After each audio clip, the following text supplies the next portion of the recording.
कटिहार जिले के कदवा विधानसभा में इस बार जो हुआ उसे उलटफेर नहीं, सीधी सीधी सियासी भूचाल कहा जाएगा।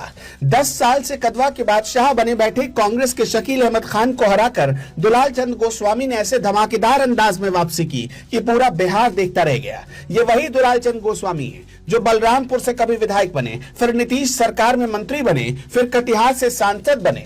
सियासत के हर मोर्चे पर अपनी पहचान छोड़ चुके नेता 2024 में लोकसभा में हार के बाद लगा था कि उनका सफर धीमा हो जाएगा, मगर नीतीश कुमार ने उन पर दोबारा भरोसा जताया और कदवा जैसे कठिन क्षेत्र से चुनाव मैदान में उतार दिया और दुलाल चंद गोस्वामी ने नीतीश का यह भरोसा सिर आंखों पर रख लिया और नतीजा 18,368 वोटों की भारी जीत।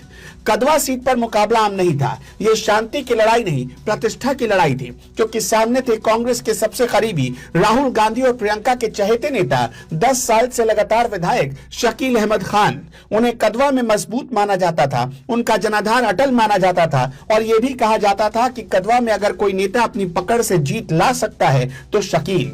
लेकिन 2024 के बाद कांग्रेस की कमजोर होती पकड़ और महागठबंधन की टूटती लकीरों ने शकील के लिए जमीन खिसका दी। इस बार कदवा में जो सबसे बड़ा फैक्टर बना वो था मुस्लिम वोटों का बिखराव। जहां शकील को उम्मीद थी कि पूरा मुस्लिम वोट उनके पीछे खड़ा दिखेगा, वहीं एआईएमआईएम के शकीला राजा सीधे बीच में कूद पड़े। शकीला राजा की एंट्री सिर्फ उम्मीद नहीं थी, ये सीधे सीधे शकील के वोट बैंक पर हमला था। युवाओं का एक बड़ा हिस्सा, खासकर मुस्लिम युवा, इस बार असंतोष में था। वो बदलाव चाहता था, नया चेहरा चाहता था। नतीजा कि शकीला राजा ने पूरा 11,557 वोट खींच लिए और ये वो वोट थे जिन्होंने शकील अहमद खान का खेल ताश के पत्तों की तरह बिखेर दिया।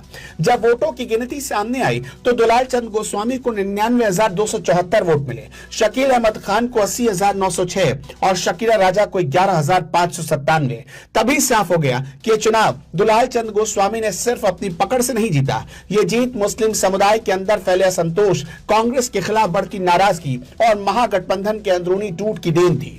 लेकिन दुलाल चंद गोस्वामी की जीत को सिर्फ विरोधी की गलती कहना गलत होगा। उन्होंने कदवा में जिस तरह जमीन पकड़ी, लोगों के बीच का माहौल समझा और शांत तरीके से अपनी छवि को मजबूत किया, वो बताता है कि क्यों नीतीश कुमार आज भी उन पर इतना भरोसा करते हैं। पूरी कैंपेन में दुलाल चंद ने एक अनुभवी नेता की तरह लड़ाई लड़ी, भावना से नहीं बल्कि रणनीति से।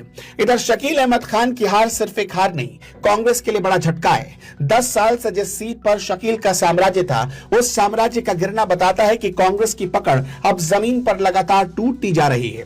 राहुल और प्रियंका के सबसे करीबी में गिने जाने वाले शकील का हार जाना यह संकेत है कि हाईकमान की पसंद अब जनता की पसंद नहीं रह गई। कदवा की जनता ने इस बार जो संदेश दिया वो बहुत साफ है। अगर वोटर नाराज हुआ, अगर समुदाय बटा, अगर विकल्प तैयार हुआ तो 10 साल की कुर्सी भी एक चुनाव में पलट सकती है। शकीला राजा ने मुस्लिम वोटों में ऐसी सेंध लगाई कि शकील संभल नहीं पाए और दुलाल चंद गोस्वामी ने उसी बिखराव को अपने लिए सुनहरा रास्ता बना लिया। कदवा में मतदान सिर्फ पर्ची डालना नहीं था, यह आगाह करना था कि जनता अब किसी ब्रांड नाम से नहीं, काम और भरोसे से वोट देगी। और इस बार भरोसा गया दुलाल चंद गोस्वामी पर, जिन्होंने एक बार फिर साबित कर दिया कि राजनीति में पुराने खिलाड़ी कभी आउट नहीं होते, बस सही समय का इंतजार करते हैं।